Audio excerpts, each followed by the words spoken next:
Assalamu alaikum, I'm Aisha and you're watching Samaa News. Here are today's headlines.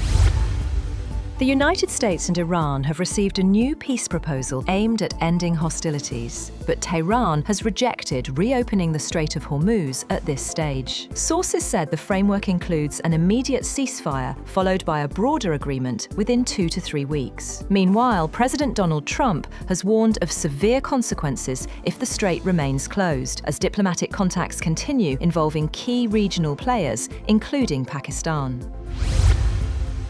Iranian media has reported that the head of intelligence of the Islamic Revolutionary Guard Corps has been killed in a strike. According to statements attributed to the guards, Majid Khademi died in what was described as an attack by US and Israeli forces. He had taken over the role earlier this year after his predecessor was also killed in previous strikes.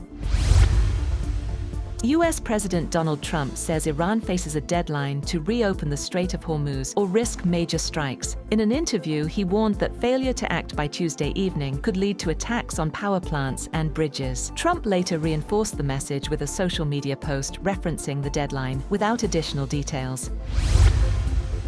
However, Trump also said there is a good chance of reaching a deal with Iran as negotiations continue ahead of a key deadline. In an interview, he warned that if no agreement is reached, the US could escalate militarily and target Iranian infrastructure, including oil assets. Trump also suggested Washington could move to take control of Iranian oil, while talks proceed over reopening the Strait of Hormuz. On the other hand, Iran says it will respond in kind to any attacks on its infrastructure, warning of retaliation against US-linked targets. Foreign Ministry spokesman Esmail Baghaei said Tehran's response would mirror any aggression as tensions rise. The warning follows a deadline set President Trump to reopen the Strait of Hormuz. Iran has condemned such threats as violations of international law, signaling a further escalation in the conflict. Iran has rejected US President Donald Trump's 48-hour ultimatum to reopen the Strait of Hormuz, warning that further aggression could turn the region into hell.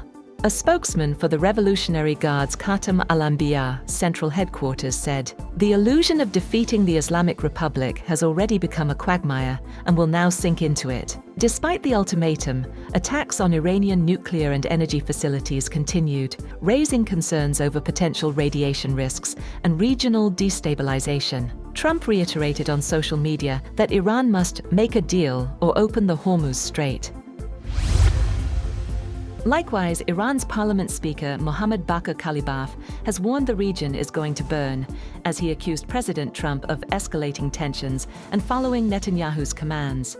In a social media post, Kalibaf said the only solution was to respect the rights of the Iranian people and end this dangerous game. Meanwhile, Russia has called on the United States to abandon what it described as ultimatum-driven language and move back to negotiations. The statement followed talks between Foreign Minister Sergei Lavrov and Iran's Abbas Araghchi. Moscow hopes efforts to ease tensions in the Iran conflict will succeed. It also warned against actions that could undermine diplomatic efforts as the crisis continues to escalate.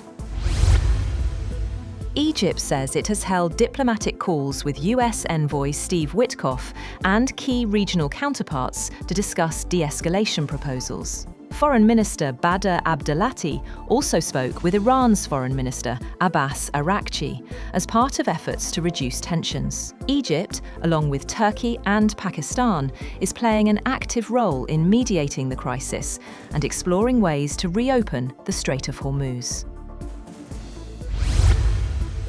Satellite imaging company Planet Labs says it will indefinitely withhold images of Iran and the wider conflict region following a request from the US government. The California-based firm informed customers that the move applies to visuals of the ongoing Middle East conflict. The decision comes as authorities seek tighter control over sensitive imagery during the escalating crisis. Israeli Prime Minister Benjamin Netanyahu says Israel will continue its campaign against what he described as Iran's military infrastructure. Netanyahu claimed Israeli forces have already destroyed a significant portion of Iran's steel production capacity and have now targeted petrochemical facilities. He vowed that operations will continue, expressing confidence in further action in the days ahead. At least 11 people were killed in 2 separate Israeli airstrikes in Lebanon on Easter Sunday. According to Lebanon's health ministry, an Israeli airstrike on Fahata killed 7 people, including a child. Another strike in Beirut killed 4 and injured dozens as attacks hit multiple areas of the capital. The strikes followed evacuation warnings and came as Lebanon marked Easter, turning it into one of the deadliest days since the conflict began.